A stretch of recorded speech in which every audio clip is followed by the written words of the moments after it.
Ayan ang cosmological woman of the universe. Hello, High Ano Priest. po? Hello, Sas. Ang aga pa. Yung aga ba? Aga pa ba? Mag-aalas. Kanina pa kaya kami alas 9 dito. Oh my God, Joey, 5 oras na tayo. I normally don't do this. Pero holiday kasi bukas, it's fine. Oo nga. Kaya yun nga Ano ba? Tinapos natin ang Independence holiday. Day ba? Independence Day. Ayan. Ay nako, magandang gabi po sa inyong lahat ng mga anti-BBM. Diyos ko naman. Yung mga anti-BBM na to talaga mga bitter. Bakit ang bitter nyo? Oo. Ayaw nyo bang Hindi na kayo nabigyan ng posisyon. hindi lang kayo nabigyan ng posisyon? Alam nyo, ako may sasabihin ko sa inyo sandali lang. Bago natin bigyan ng pagkakataon, si Ray Owen Ramos. Meron lang akong gustong ibahagi sa inyong magandang balita, no? Sandali lang. Kamusta muna kayo, mga kababayan? Ayan, magkwentuhan muna kayo kasi kanina pa kami dito. Oo. Kamusta na kayo mga kababayan? 'Di ba? Kamusta na kayo? Kamusta na kayo? Magsalitaan man kayo diyan. Wala bang kausap? Okay lang. Yung libro mong binili ko ng October pa lang, nasa page 14 pa rin ako hanggang ngayon. Ako parang hindi naman ata magandang. Kumusta ang pag-aaral mo, Sas? Okay naman. Ito, Diyos ko Lord. Buti hindi pa ako nababaliw. Okay. Balita. Ilan ba yung na-encode mo ngayon? Kanina. Balita mula sa Senate. Sige. June 10, 2024. Sabi ni Escudero, Senate President Francis Cheese G. Escudero on Monday says the memorandum issued by Malacanang requiring government workers to recite Bagong Pilipinas hymn and pledge is applicable only to executive branch and does not automatically cover the Senate. So basically, hindi niya gagawin. Yes. Hindi nila gagawin sa Senate. So, kasi they are bound daw to the flag and heraldic code. Pero kasi kayong mga anti-BBM, no, hindi nyo kasi alam ang tunay na damdamin ng Bagong Pilipinas hymn. At dahil dyan, kaya nga ako umakyat bilang nag-iisang pro-BBM sa panel na ito, no? Kailangan ko i-share ang magandang balita ng Bagong Pilipinas hymn. Umpisahan natin to sa unang bersikulo. Ayan, sige, go. May lyrics talaga siya. Panahon na ng pagbabago dahil sa ito ay kinakailangan.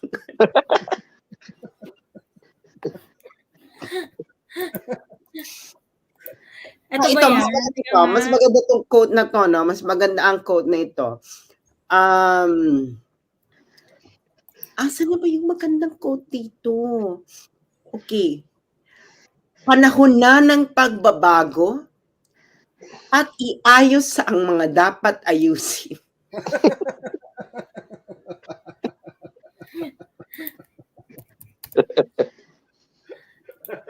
O diba? Hindi kasi naiintindihan ng mga anechar. Bakit? Bakit hindi niyo ma-appreciate? Hindi ba kayo proud? Hindi ba kayo proud sa unang linya? Hindi ba kayo proud sa unang linya ng Bagong Pilipinas hymn? Panahon niya ng pagbabago dahil sa ito ay kinakailangan. Dahil sa ito ay Ayan.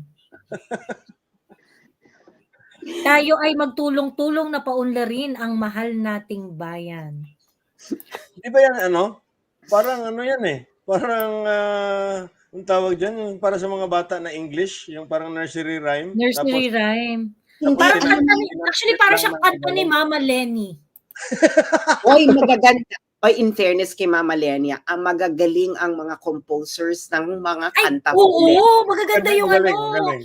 Magaganda, yeah, that's true ha. Magaganda yung Maganda mga, yung Rosa, Yeah. yung Liwanag sa Dilim, yung Oo. pero ito talaga na parang gawin ang pagbabago patungo sa pag-assess.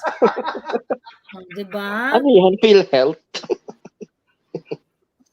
Bakla parang, alam mo yung parang, alam mo yung mga, alam mo yung warak na warak ka. Tapos, bigla kang nagising na parang naisipan mo may gawing pagtripan. Tapos, Parang yun, maganda gumawa ng hymn ngayon.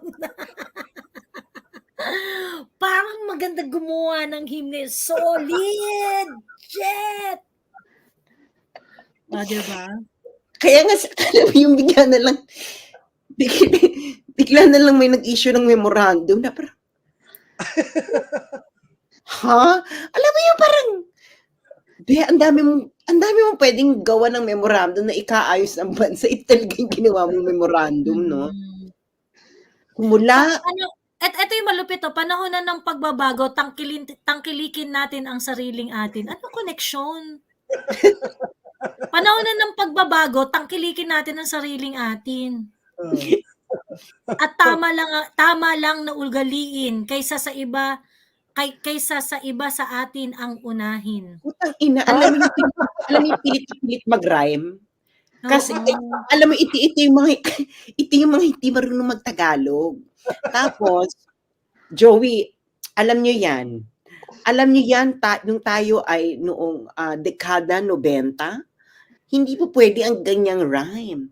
Sa balira lang, ang Tagalog. Lalo rin si Joey, yung Bulak-Bulakenya to, no? Oo. Lalim ng Tagalog. At tama lang na ugaliin kaysa sa iba sa atin. Ang unahin. Parang,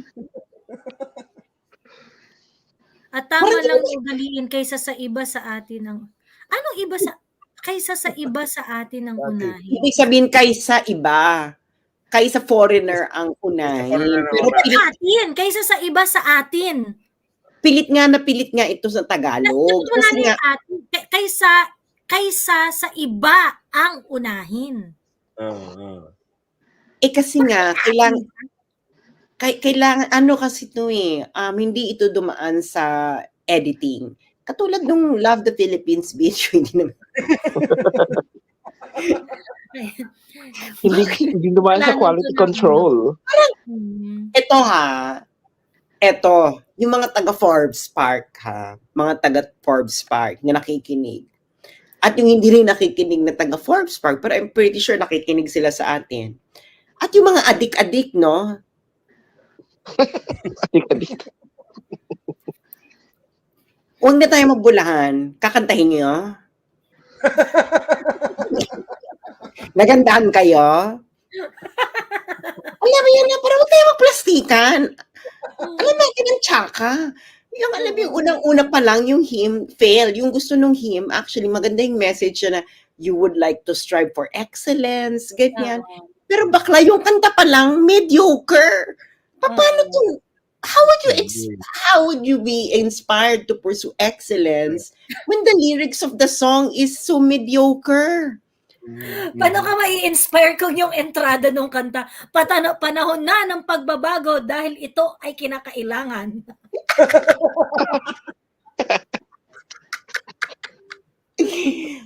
Parang, Kasi putang ina ka bangag ka. wow! Ang init mo kagabi.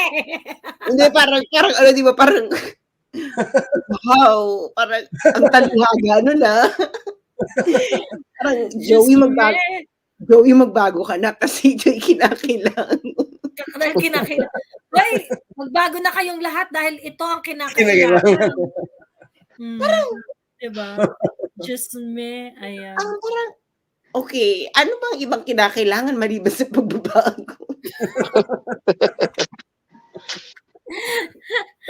Parang Diyos ano, me. it's stating the obvious na It's not inspiring. It's very At tingnan mo uninspiring. yung pledge.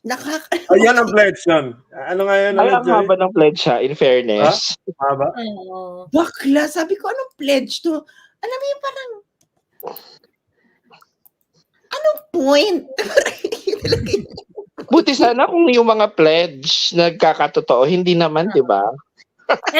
Ito yung pledge. Sige, basahin natin ng very, very quick bago natin puntahan si si Rai. Kita mo. Ayan. Panata sa bagong Pilipinas. Bilang Pilipino, buong pagmamahal kong isa sa buhay ang bagong Pilipinas. Buong pagmamalaki kong isa sa buhay. Ang Ano nga ba yung bagong Pilipinas? bagong Pilipinas. May isa Ang sa buhay. bagong Pilipinas. Buhay sa aking dugo, ang lahing dakila, magiting at may dangal.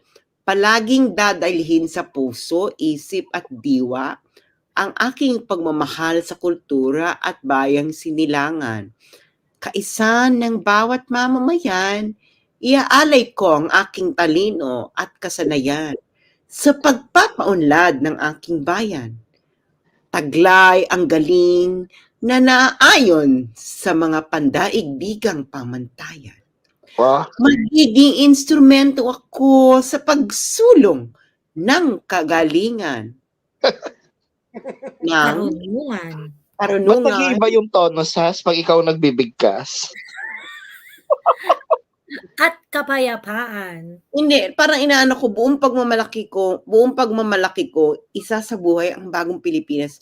Ano nga yung bagong Pilipinas? Bakla! Hindi mo pwedeng hindi mo pwedeng ihim-him, i-pledge-pledge. Oo. Para makita ng mga tao na may bagong Pilipinas, Hmm.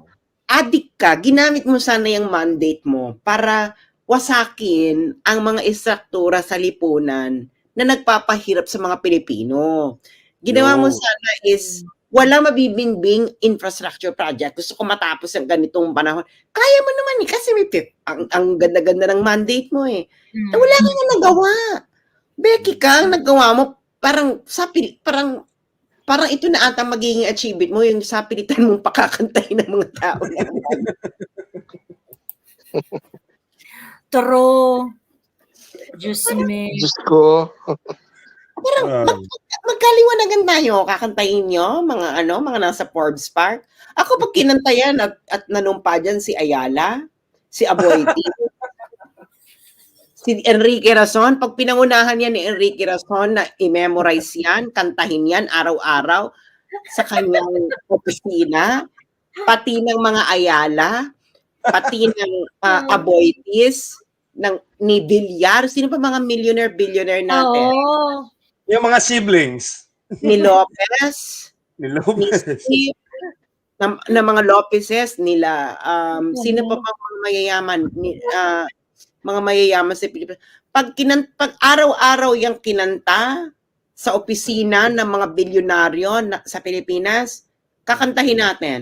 Mm. Yan Pero dapat dapat pumunaan na mga CEO yan ha. Huwag na tayo magbulahan, ginagagon yung mga Pilipino, no? Sobrang panggagago talaga. Do you really think na yung Aboitis kakantahin to or itong mga Ayala? Parang hindi nga ata marunong maglupang hinirang yung mga yan eh. true. Saka na magpanatang makabayan. Pati ata yung mga anak nito nila Bongbong at Lisa, hindi ata kabisado yung lupang hinirang sa kabago. Panatang makabayan? Dahil hindi naman yan sa Pilipinas nagsilak eh. Oo. Tigilan nyo nga kami. Alam mo yun, tigilan nyo kami ng mga ganito, no? Na parang parang dahil hindi nyo mapapakantang mga Ayala niyan. Hindi nyo Hindi nga mapakanta yung Senado eh.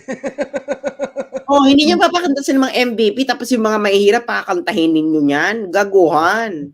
Parang ano yun? Kayo nga dapat ang maging patriotic eh. Kayong mga bilyonaryo dyan, dahil yung mga pera nyo, dinadala nyo sa ibang bansa. Kung ano pinagagawa nyo, pinapahirapan yung mga Pilipino sa inyong mga unfair trade practices, tapos sasabihin nyo yung mga mahihirap, sasabihin nyo maging makabayan. Mga siraulo. True, totoo. Maging makabayan muna kayong mayayaman bago nyo kayong Bakit Bago itong po- mga naghihikahos, mga salat sa buhay, ang i-inform ninyong maging patriotic? Mga bakla! Yung may-ari ba ng Meralco, patriotic? Indonesian nga yun eh. Mm. Hindi nga Pilipino yun eh. Sige Indonesian. nga, yung may-ari, kayong mga kikinig, yung may-ari ba ng Meralco ay patriotic? Oo.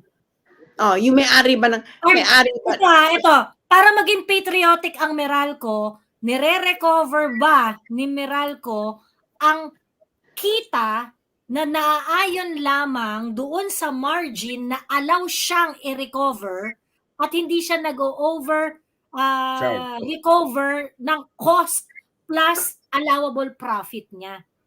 Yes. 'Di ba? Hindi. Last this quarter it was already reported that they have 37% increase in their earnings. 37%, yes. Oh, Banco de Oro 70%, 77% up ang profits. Mm.